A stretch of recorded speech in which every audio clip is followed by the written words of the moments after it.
if I had knowledge of these things, but I do not have knowledge of them, men of Athens.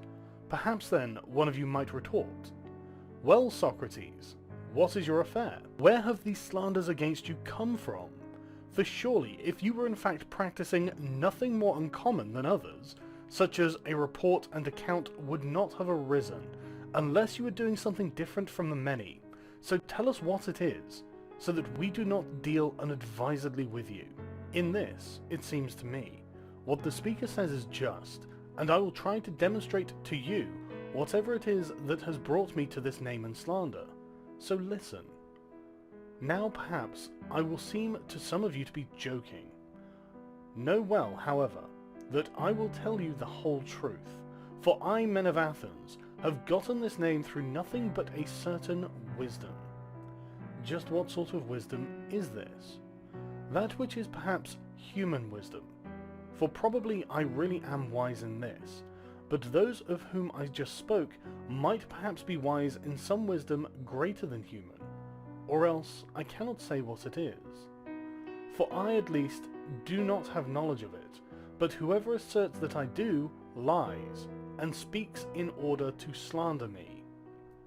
Now please, men of Athens, do not make a disturbance, not even if I seem to you to be boasting somewhat. For not mine is the story that I will tell, rather I will refer it to a speaker trustworthy to you. Of my wisdom, if indeed it is wisdom of any kind, and what sort of thing it is, I will offer for you as witness the god in Delphi. Now you know Chaerephon, no doubt. He was my comrade from youth, as well as a comrade of your multitude, and he shared in your recent exile and returned with you. You do know what sort of man Chaerephon was, how vehement he was in whatever he set out to do, and in particular, he once even went to Delphi and dared consult the oracle about this. Now, as I say, do not make disturbances, men. And he asked whether there was anyone wiser than I. The Pythia replied that no one was wiser. And concerning these things, his brother here will be a witness to you, since he himself has met his end. Now consider why I say these things. I am going to teach you where the slander against me comes from. When I heard these things, I pondered them like this. Whatever is the god saying, and what riddle is he posing? For I am conscious that I am not at all wise, either much or little. So whatever is he saying when he claims that I am wisest? Surely he is not saying something false, at least, for that is not sanctioned for him. And for a long time I was at a loss about whatever he was saying, but then, very reluctantly, I turned to something like the following investigation of it.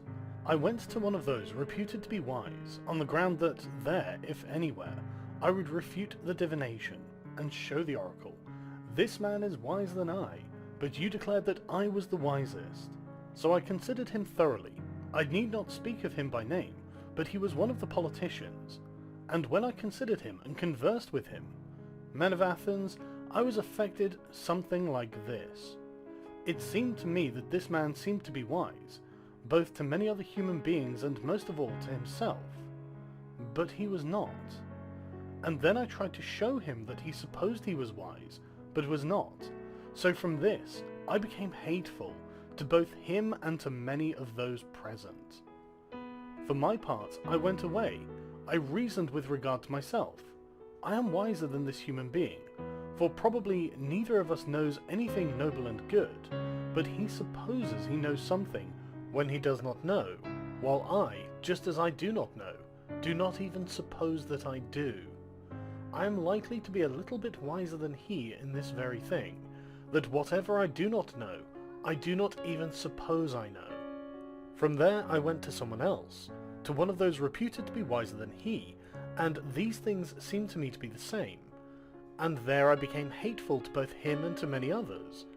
After this then, I kept going to one after another, all the while perceiving with pain and fear that I was becoming hated. Nevertheless, it seemed to be necessary to regard the matter of the god as most important, so I had to go, in considering what the oracle was saying, to all those reputed to know something. And by the dog, men of Athens, for it is necessary to speak truth before you, I swear I was affected something like this. Those with the best reputations seemed to me nearly the most deficient in my investigation accordance with the god, while others with more paltry reputations seemed to be men more fit in regard to being prudent. Indeed, I must display my wandering to you as a performing of certain labours, so that the divination would turn out to be unrefuted. After the politicians, I went to the poets, those of tragedies and dithyrambs, and the others, in order that I would catch myself in the act of being more ignorant than they. So I would take up those poems of theirs which it seemed to me they had worked on the most, and I would ask them thoroughly what they meant, so that I might learn something from them at the same time. I am ashamed to tell you the truth, men. Nevertheless, it must be said. Almost everyone present, so to speak, would have spoken better than the poets did about the poetry that they themselves had made. So again, also concerning the poets, I soon recognized that they do not make what they make by wisdom, but by some sort of nature while inspired, like the diviners and those who deliver oracles, for they too say many noble things, but they know nothing of what they speak. It was apparent to me that the poets are also affected in the same sort of way. At the same time, I perceived that they were supposed, on account of their poetry, that they were the wisest of human beings also in the other things in which they were not. So I went away from there too, supposing that I had turned out to be superior to them in the very same thing which I was to the politicians. Finally then, I went to the manual artisans, for I was conscious that I had knowledge of nothing, so to speak, but I knew that I would discover that they, at least, had the knowledge of many noble things. And I was not played false about this. They did have knowledge of things which I did not have knowledge of, and in this way they were wiser than I. But, men of Athens, the good craftsman also seemed to me to go wrong in the same way as the poets, because he performed his art nobly.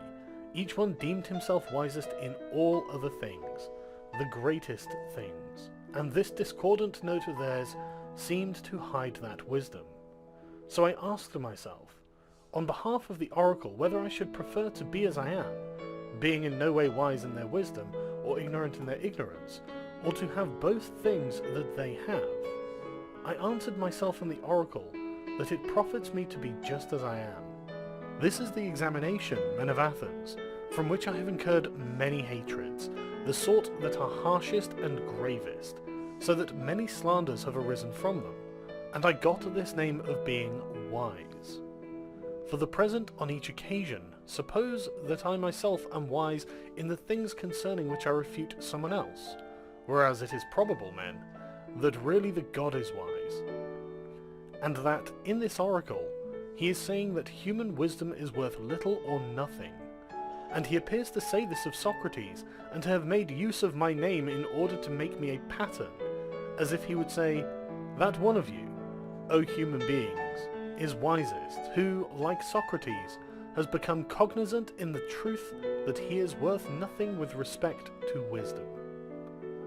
That is why even now I still go around seeking and investigating, in accordance with the god, any townsman or foreigner I suppose to be wise. And whenever someone does not seem so to me, I come to the god's aid and show that he is not wise. And because of this occupation, I have had no leisure, either to do any of the things of the city worth speaking of, or any of the things of my family. Instead, I am in 10,000-fold poverty because of my devotion to the god. In addition to these things, the young who follow me of their own accord, those who have the most leisure, the sons of the wealthiest, enjoy hearing human beings examined, and they themselves often imitate me, and in turn they attempt to examine others. And then, I suppose, they discover a great abundance of human beings who suppose they know something but know little or nothing. Thereupon, those examined by them are angry at me, not at themselves, and they say that Socrates is someone most disgusting and that he corrupts the young. And whenever someone asks them, by doing and teaching what, they have nothing to say but are ignorant. So in order not to seem to be at a loss, they say things that are ready at hand against all who philosophize. the things aloft and under the earth, and not believing in the gods, and making the weaker speech the stronger. For I do not suppose they would be willing to speak the truth, that it becomes quite clear that they pretend to know, but know nothing. So since they are, I suppose, ambitious and vehement, and many, and since they speak about me in an organised and persuasive way, they have filled up your ears, slandering me vehemently for a long time.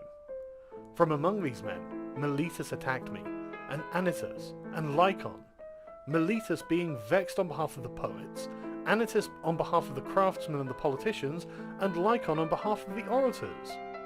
Therefore, as I said when I began, it would be a wonder to me if I should be able in this short time to take away from you this slander which has become so great. This is the truth for you, men of Athens. I am hiding nothing from you, either great or small in my speech, nor am I holding anything back. And yet I know rather well that I incur hatred by these very things, which is also a proof that I speak the truth, and this is the slander against me, and these are its causes. Whether you investigate these things now or later, you will discover that this is so. So about the things which the first accusers accused me of, let this be a sufficient defence speech for you. But against Meletus, the good and patriotic, as he says, and the later accusers, I will try to speak next in my defence. Now again, just as though these were other accusers, let us take up their sworn statement. It is something like this. It asserts that Socrates does injustice by corrupting the young, and by not believing in the gods in whom the city believes, but in other daimonia that are novel. The charge is of this sort, but let us examine one of the parts of this charge. Now he asserts that I do injustice by corrupting the young, but I, men of Athens, assert that Meletus does injustice in that he jests in a serious matter, easily bringing human beings to trial, pretending to be serious and concerned about things for which he never cared at all. That this is so, I will try to display to you as well. Come here, Meletus, tell me, do you not regard it as most important how the youth will be the best possible? Meletus: I do. Socrates: Come now, tell these men, who makes them better? For it is clear that you know, since you care at least. For since you have discovered the one who corrupts them, as you say, namely me, you are bringing me before these men and accusing me, but the one who makes them better, come, tell them, and reveal to them who it is. Do you see, Meletus, that you are silent and have nothing to say? And yet, does it not seem to be shameful to you, and a sufficient proof of just what I say, that you have never cared? But tell, my good man, who makes them better? Meletus: The laws. Socrates: But I am not asking this. Best of men, rather than what human being is it, who knows first all of this very thing, the laws? Meletus: These men, Socrates, the judges. Socrates: What are you saying, Meletus? Are these men here able to educate the young, and do they make them better? Meletus: Very much so. Socrates: All of them, or some of them, and some not? Meletus: All of them. Socrates: Well said by Hera, and you speak of a great abundance of benefiters. What then? Do the listeners here make them better or not? Meletus: These too. Socrates: And what about the councilmen? Meletus: The councilmen too. Socrates: Well, Meletus, then surely those in the assembly, the assemblymen, do not corrupt the youth. Or do all those two make them better? Meletus: Those two. Socrates: Then all the Athenians, as it appears, make them noble and good, except me, and I alone corrupt them. Is that what you're saying? Meletus: I do say this, most vehemently. Socrates: You have charged me with great misfortune. Now answer me, does it seem to you to be also so concerning horses, that all human beings make them better, while one certain one is the corrupter? Or is it wholly opposite to this, that one certain one is able to make them better, or very few, those skilled with horses, while the many, if they ever associate with horses and use them, corrupt them? Is this not so, Meletus, both concerning horses and the other animals? Of course it is, altogether so, whether you and Anytus deny or affirm it. For it would be a great happiness for the young if one alone corrupts them, while the others benefit them. But in fact, Meletus, you have sufficiently displayed that you never yet gave a thought to the young, and you are making your own lack of care plainly apparent, since you have cared nothing about the things for which you bring me in here.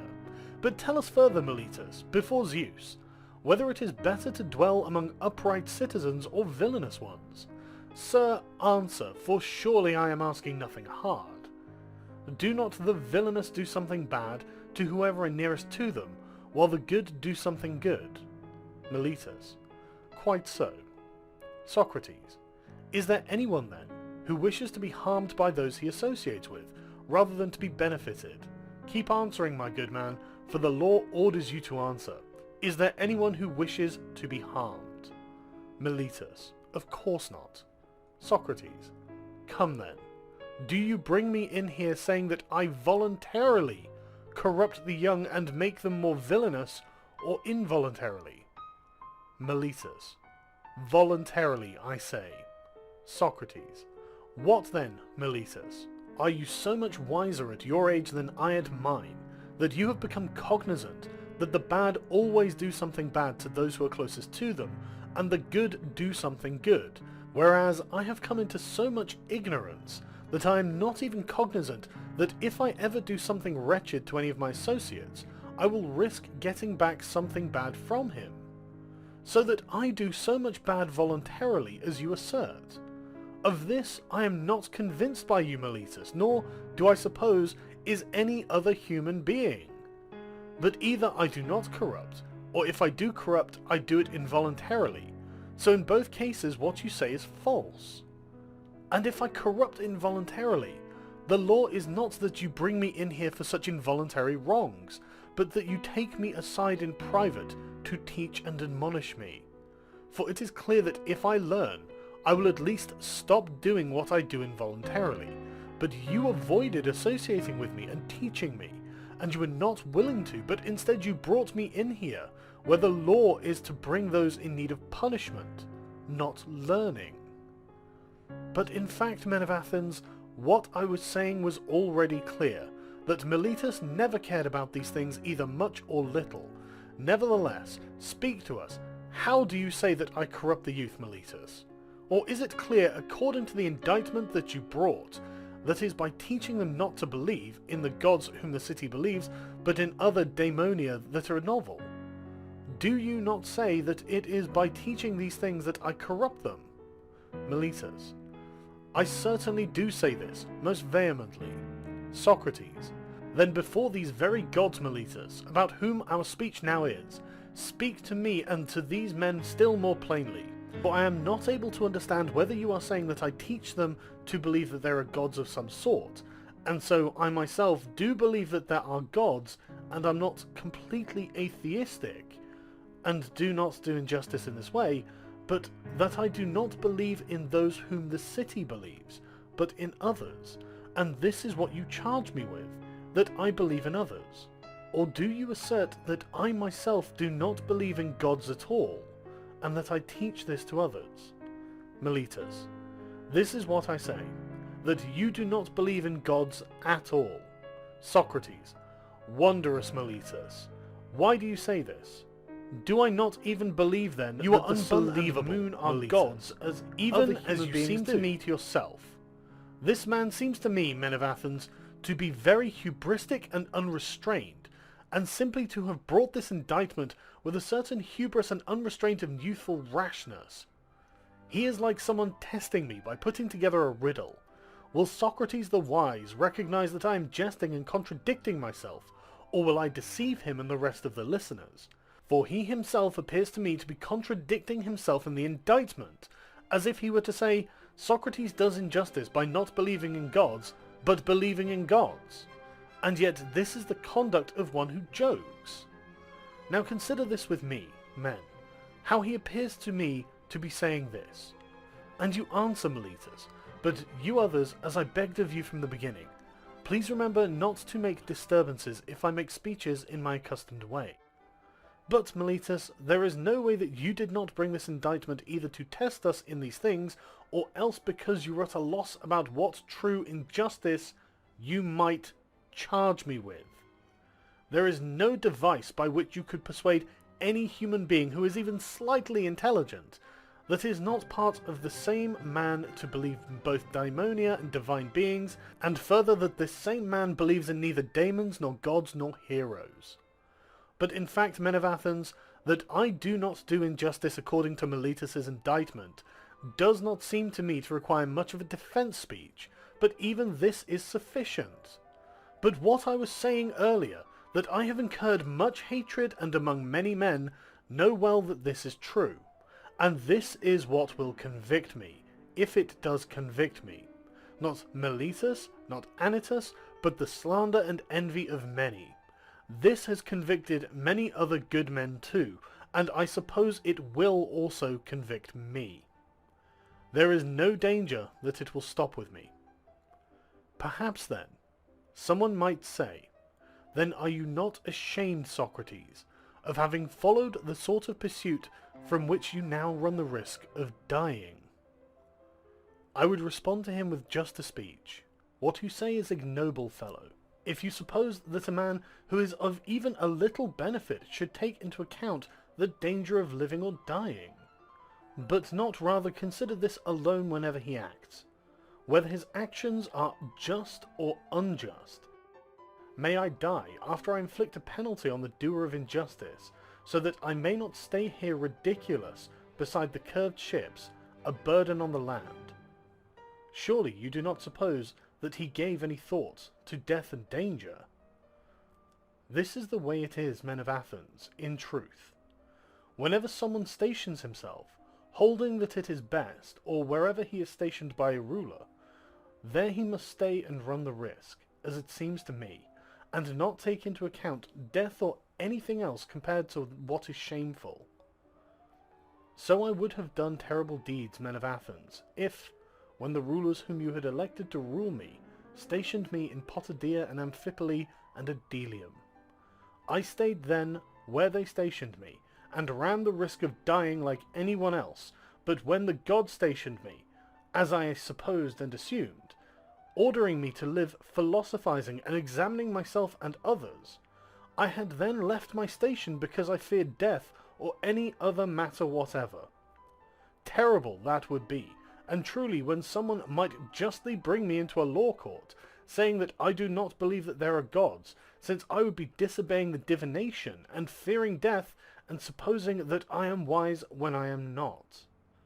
For to fear death, men, is in fact nothing other than to seem wise, but not to be so. For it is to seem to know that one does not know. No one knows whether death does not even happen to be the greatest of all goods for the human being, but people fear it as though they knew well that it is the greatest of evils. And how is this not that reproachable ignorance of supposing that one knows what one does not know? But I, men, am perhaps distinguished from the many human beings also here in this, and if I were to say that I am wiser than anyone in anything, it would be in this, that since I do not know sufficiently about the things in Hades, so also I suppose that I do not know. But I do know that it is bad and shameful to do injustice and to disobey one's better, whether God or human being. So compared to the bad things which I know are bad, I will never fear or flee the things about which I do not know whether they can even happen to be good. So that not even if you let me go now, and if you disobey Anytus, who said that either I should not have been brought in here in the beginning, or since I was brought in, that it is not possible not to kill me.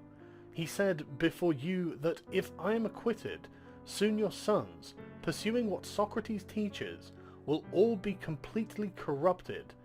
If you would say to me with regard to this, Socrates, For now we will not obey Anytus, we will let you go, but on this condition, that you no longer spend time in this investigation or philosophize, and if you are caught still doing this, you will die.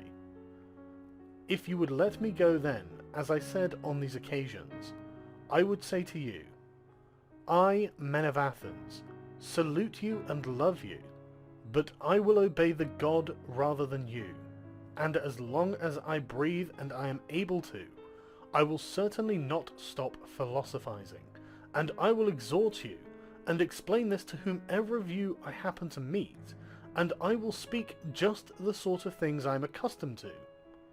Best of men, you are an Athenian, from the city that is greatest and best reputed for wisdom and strength. Are you not ashamed that you care for having as much money as possible, and reputation and honour, but that you neither care for nor give thought to prudence and truth, and how your soul will be the best possible? And if one of you disputes it, and asserts that he does care, I will not immediately let him go, nor will I go away, but I will speak to him, and examine and test him.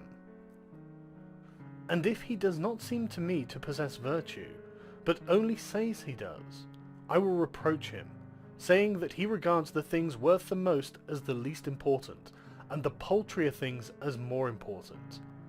I will do this to whomever, younger or older, I happen to meet, both foreigner and townsman, but more so to the townsman, inasmuch as you are closer to me in kin. Know well then, that the god orders this, and I suppose that until now no greater good has arisen for you in the city than my service to the god. For I go around and do nothing but persuade you, both younger and older, not to care for bodies and money before, nor as vehemently as, how your soul will be the best possible. I say, not from money does virtue come, but from virtue comes money, and all of the other good things for human beings, both privately and publicly. If then I corrupt the young by saying these things, they may be harmful, but if someone asserts that what I say is other than this, he speaks nonsense. With a view to these things, men of Athens, I would say, either obey Anytus or not, and either let me go or not, since I would not do otherwise, not even if I were going to die many times. Do not make disturbances, men of Athens, but abide by what I begged of you, not to make disturbances at the things I say, but to listen. For as I suppose you will even be helped by listening, for in fact I am going to tell you certain other things at which you will perhaps cry out. But do not do this in any way, for know well that if you kill me, since I am the sort of man that I say I am, you will not harm me more than yourselves. For Meletus or Anytus would not harm me, he would not even be able to. For I do not suppose it is sanctioned that a better man be harmed by worse. Perhaps, however, he might kill or banish or dishonour me, but this man no doubt supposes, and others too, that these are great evils, while I do not suppose that these are, but much rather doing what this man here is now doing, attempting to kill a man unjustly. So I, men of Athens, am now far from making a defence speech on my own behalf, as someone might suppose. I do it rather on your behalf, so that you do not do something wrong concerning the gift of the god to you, by voting to condemn me. For if you kill me, you will not easily discover another of my sort, who, even if it is a rather ridiculous thing to say, has simply been set upon the city by the god, as though upon a great and well-born horse, who is rather sluggish because of his great size, and needs to be awakened by some gadfly. Just so, in fact, the god seems to me to have set me upon the city as someone of this sort. I awaken and persuade and reproach each one of you, and I do not stop settling down everywhere upon you the whole day. Someone else of this sort will certainly not easily arise for you men. Well, if you obey me, you will spare me, but perhaps you may be vexed, like the drowsy when they are awakened, and if you obey Anytus and slap me, you would easily kill me. Then you would spend the rest of your lives asleep, unless the god sends you someone else in his concern for you. That I happen to be someone of this sort, given to the city by the god, you might apprehend from this. It does not seem human, on one hand, that I have been careless of all my own things, and that for so many years now I have endured that the things of my family be uncared for, and on the other hand, that I always do your business, going to each of you privately, as a father or an older brother might do, persuading you to care for virtue. If I was getting something out of this, and if I was receiving pay while I exhorted you to these things, then it would be somewhat reasonable. But as it is, even you yourselves see that the accusers, who accused me so shamelessly in everything else, in this have not been able to become so utterly shameless as to offer a witness to assert that I ever took any pay or asked for it. For, I suppose, I offer a sufficient witness that I speak the truth. My poverty. Perhaps then, it might seem to be strange that I do go around counselling these things and being a busybody in private, but that in public I do not dare go up before your multitude to counsel the city. The cause of this is what you have heard me speak of in many times and in many places, that something divine and daemoniac comes to me, a voice, which of course is also what Miletus wrote about in the indictment, making a comedy over it. This is something which began for me in childhood. A sort of voice comes, and whenever it comes, it always turns me away from whatever I'm about to do, but never turns me forward. This is what opposes my political activity, and its opposition seems to me altogether noble. For know well, men of Athens, if I had long ago attempted to be politically active, I would long ago have perished, and I would have benefited neither you nor myself. Now do not be vexed with me when I speak the truth, for there is no human being who will preserve his life if he genuinely opposes either you or any other multitude and prevents many unjust and unlawful things from happening in the city. Rather, if someone who really fights for the just is going to preserve himself, even for a short time, it is necessary for him to lead a private rather than public life.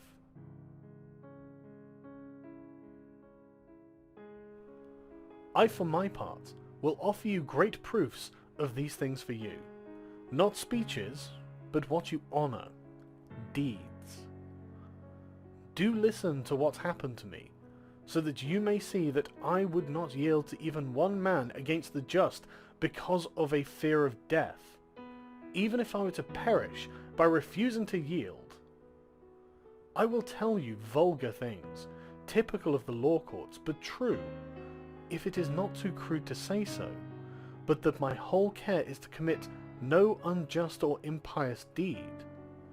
And you will have many witnesses of these things. Do you suppose, then, that I would have survived so many years if I had been publicly active and had acted in a manner worthy of a good man, coming to the aid of the just things, and as one ought, regarding this as most important? Far from it, men of Athens, nor would any other human being. But through all my life, if ever I was active in public at all, it is apparent that I was the sort of man, and in private I was the same, who never conceded anything to anyone contrary to the just, neither to anyone else nor to any of those whom my slanderers say are my students. I have never been anyone's teacher, but if anyone, either younger or older, desired to hear me speaking and doing my own things, I never begrudged it to him, and I do not converse only when I receive money, and not when I do not receive it. Rather, I offer myself to both rich and poor alike for questioning, and if anyone wishes to hear what I say, he may answer me, and whether any of them becomes an upright man or not, I would not justly be held responsible, since I have never promised or taught any instruction to any of them.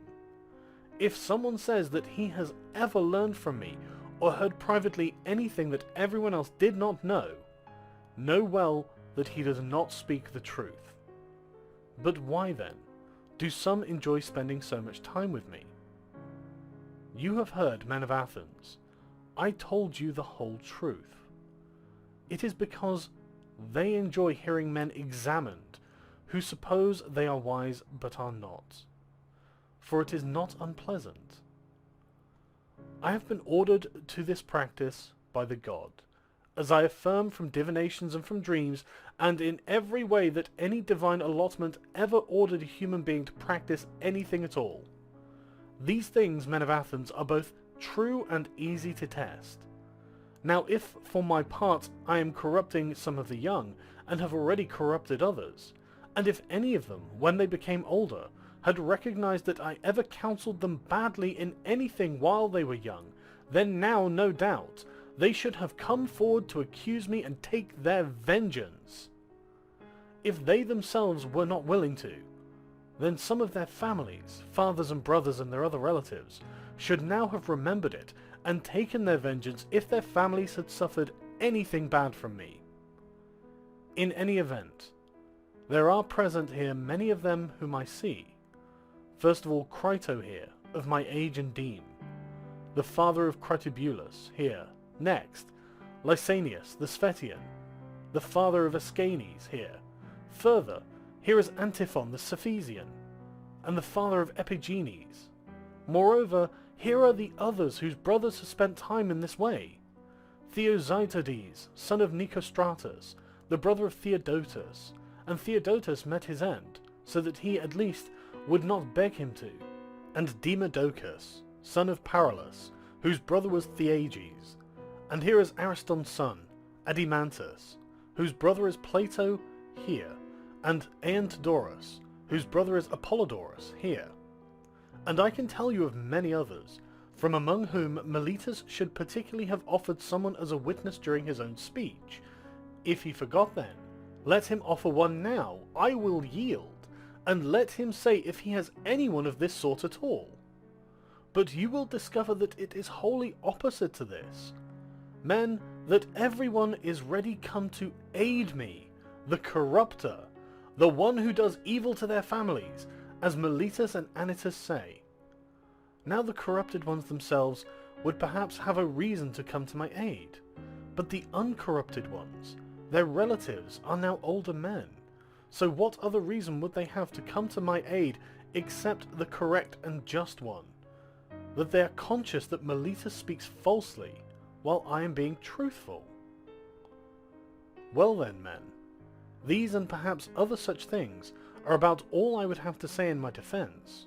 Perhaps someone among you may be indignant when he recalls himself if, in contesting a trial even smaller than this trial, he begged and supplicated the judges with many tears, bringing forward his own children and many of the others of his family and friends, so as to be pitied as much as possible, while I do none of these things, although in this too I am risking, as it might seem, the extreme danger.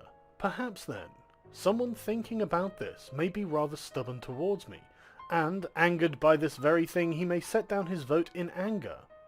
If there is someone among you like this, for I at least do not deem that there is, but if there is, to me it seems decent for me to say to this man, I, best of men, surely do have some family. For this is also just what Homer says. Not even have I grown up from an oak or a rock, but from human beings. So that I do have a family, and sons too, men of Athens, 3 of them, 1 already a youth, and 2 still children. Nevertheless, I will bring none of them forward here in order to beg you to vote to acquit me. Why then will I do none of these things? Not because I am stubborn, men of Athens, nor because I dishonour you. Whether I am daring with regard to death or not is another story, but at any rate as to reputation, mine and yours, and to the whole city's, to me it does not seem to be noble for me to do any of these things, for I am old and have this name, and whether it is true or false, it is reputed that at least Socrates is distinguished from the many human beings in some way. If then, those of you who are reputed to be distinguished, whether in wisdom or courage or any other virtue at all, will act in this way, it would be shameful. I have often seen some who are just like this when they are judged. Although they are reputed to be something, they do wondrous deeds, since they suppose that they will suffer something terrible if they die, as though they would be immortal if you did not kill them. They seem to me to attach shame to the city, so that a foreigner might take it that those Athenians who are distinguished in virtue, the ones whom they pick out from among themselves for their offices and for their honours, are not at all distinguished from women. For those of you, men of Athens, who are reputed to be something in any way at all, should not do these things, nor, whenever we do them, should you allow it. Instead, you should show that you would much rather vote to convict one who brings in these piteous dramas and makes the city ridiculous, than the one who keeps quiet. Apart from the reputation men, to me it also does not seem to be just to beg the judge, nor to be acquitted by begging, but rather to teach and to persuade. For the judge is not seated to give way to the just things as gratification, but to judge them.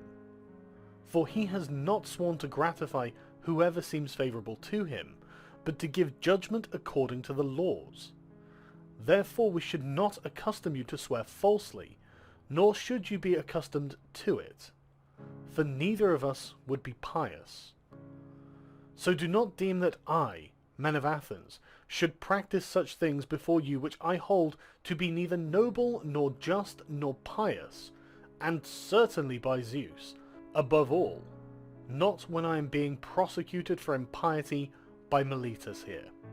For plainly, if I should persuade and force you by begging, after you have sworn an oath, I would be teaching you not to hold that there are gods, and in making my defense speech I would simply be accusing myself of not believing in gods. But that is by far from being so, for I believe, men of Athens, as none of my accusers does, and I turn it over to you, and to the god to judge me, in whatever way is going to be best for both me and for you. The jury votes on Socrates' innocence or guilt, and a majority finds him guilty as charged. Meletus then makes a speech proposing the death penalty, and Socrates must offer a counter-proposal. Many things contribute to my not being indignant, men of Athens, at what has happened. That you voted to convict me, and one of them is that what has happened was not unexpected by me, but I wonder much more at the number of the votes on each side, for I at least did not suppose it would be by so little, but by much. But as it is, and as rely, if only 30 of the votes had fallen differently, I would have been acquitted. So as it seems to me, I have even now been acquitted, as far as Meletus is concerned, and not only have I been acquitted, but it is clear to everyone if Anytus and Lycon had not come forward to accuse me, he would not have had to pay a fine of 1,000 drachmae, since he would not have had gotten a fifth of the votes. At any rate, the man proposes death as my desert. Well then, what counter-proposal shall I make to you, men of Athens? Or is it not clear that it should be whatever I am worthy of? What then? What am I worthy to suffer or to pay because I did not keep quiet during my life, and I did not care for the things that many do, money-making, and household management, and generalships, and popular oratory, and the other offices and conspiracies and factions that come to be in the city, since I held that I myself was really too decent to survive if I went into these things. I did not go into matters where, if I did go, I was going to be of no benefit either to you or to myself. Instead, I went to each of you privately to perform the greatest benefaction, as I affirm, and I attempted to persuade each of you not to care for any of his own things until he cares for himself, how he will be the best and most prudent possible, nor to care for the things of the city until he cares for the city itself, and so to care for the other things in the same way. What then am I worthy to suffer, being such as this? Something good, men of Athens, at least if you give me what I deserve according to my worth in truth, and besides, a good of a sort that would be fitting to me. What then is fitting for a poor man, a benefactor, who needs to have leisure to exhort you? There is nothing more fitting, men of Athens, than for such a man to be given his meals in the Prytaneum, much more so than if any of you has won a victory at the Olympia with a horse or two, or a 4-horse chariot, for he makes you seem happy, while I make you be so. And he is not in need of sustenance, while I am in need of it. So if I must propose what I am worthy of, in accordance with the just, I propose this, to given my meals in the Prytaneum. Perhaps then, when I say this, I seem to you to speak in nearly the same way as when I spoke about lament and supplication, quite stubbornly. It is not like that, men of Athens, but rather like this. I am convinced that I do not do injustice to any human being voluntarily, but I am not persuading you of this, for we have conversed with each other in a short time, and since, as I suppose, if you had a law like any other human beings, not to judge anyone in a matter of death in one day alone but over many, you would be persuaded. But as it is not easy, in a short time, to do away with any great slanders. I, being convinced indeed that I do not do injustice to anyone, am far from doing injustice to myself, and from saying against myself that I am worthy of something bad, and from proposing this sort of thing as my desert. What would I fear? That I might suffer what Meletus proposes for me, about which I say I do not know whether is good or bad? Or instead of this, should I choose something from among the things that I know well are bad and propose that? Should it be prison? And why should I live in jail, enslaved to the authority that is regularly established there, the 11? Or money, and imprisonment until I pay? But for me this is the same as what I was just saying now, for I have no money to pay. Well, should I propose exile then? For perhaps you would grant me this as my desert.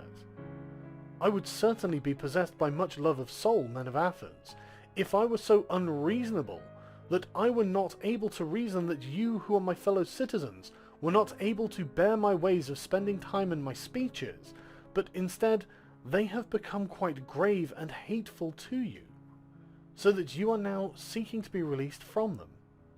Will others, then, bear them easily? Far from it, men of Athens. Noble indeed would life be for me, a human being of my age, to go into exile and live exchanging one city for another, always being driven out. For I know well that wherever I go, the young will listen to me when I speak, just as they do here. And if I drive them away, they themselves will drive me out by persuading their elders, but if I do not drive them away, their fathers and families will drive me out because of these same ones. Perhaps then, someone might say, by being silent and keeping quiet, Socrates, won't you be able to live in exile for us?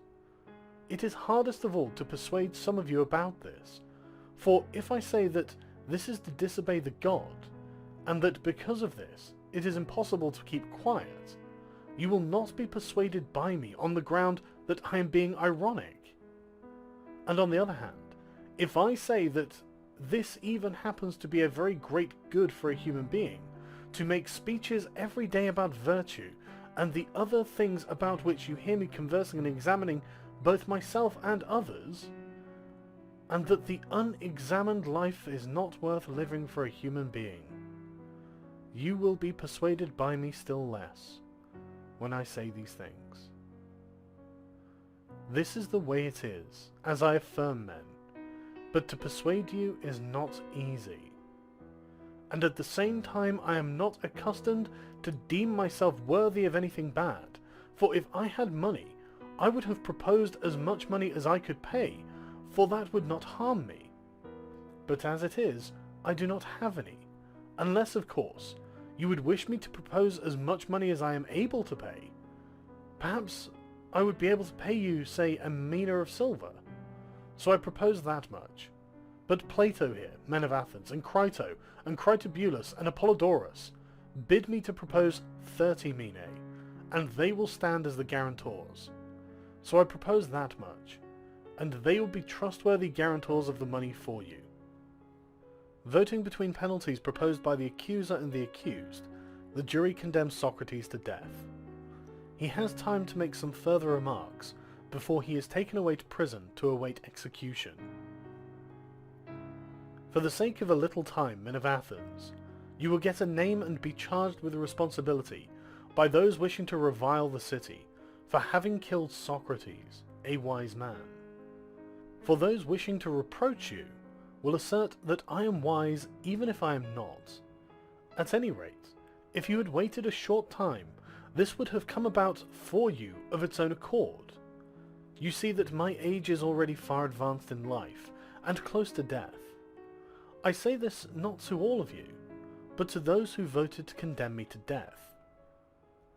I also say the following to these same ones. Perhaps you suppose, men of Athens, that I have been convicted because I was at a loss for the sort of speeches that would have persuaded you, if I had supposed that I should do and say anything at all to escape the penalty. Far from it. Rather, I have been convicted because I was at a loss, not however for speeches, but for daring and shamelessness, and willingness to say the sorts of things to you that you would have been most pleased to hear. Me wailing and lamenting, and doing and saying many other things unworthy of me, as I affirm, such things as you have been accustomed to hear from others. But neither did I then suppose that I should do anything unsuitable for a free man, because of the danger, nor do I now regret that I made my defense speech like this. I much prefer to die having made my defense speech in this way than to live in that way. For neither in a court case nor in a war should I or anyone else devise a way to escape death by doing anything at all. In battles it often becomes clear that one might escape death, at least by letting go of his arms and turning around to supplicate his pursuers. And there are many other devices to escape death in each of the dangers, if one dares to do and say anything at all. But I suspect it is not hard, men, to escape death, but it is much harder to escape villainy, for it runs faster than death. And now I, since I am slow and old, am caught by the slower, while my accusers, since they are clever and sharp, are caught by the faster, by evil. And now I go away, condemned by you to pay the penalty of death, while they have been convicted by the truth of wretchedness and injustice. I abide by my penalty, and so do they. Perhaps these things even had to be so, and I suppose there is a due measure in them.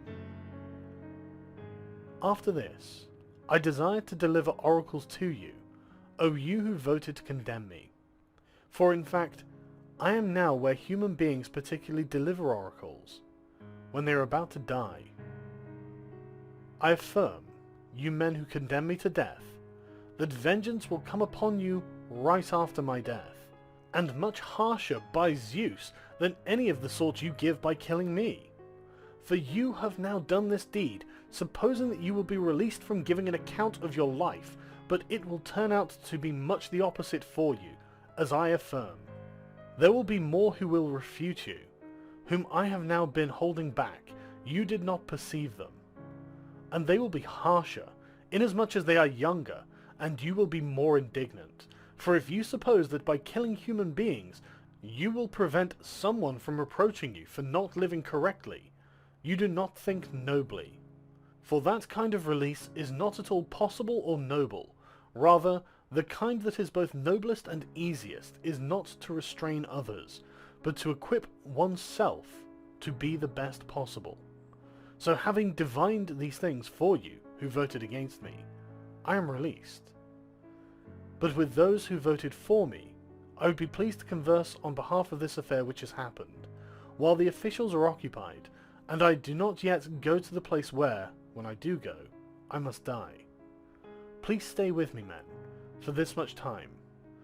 Nothing prevents our telling tales to one another, as long as it is possible, for I am willing to display to you, as to friends, whatever this thing means which has occurred to me just now.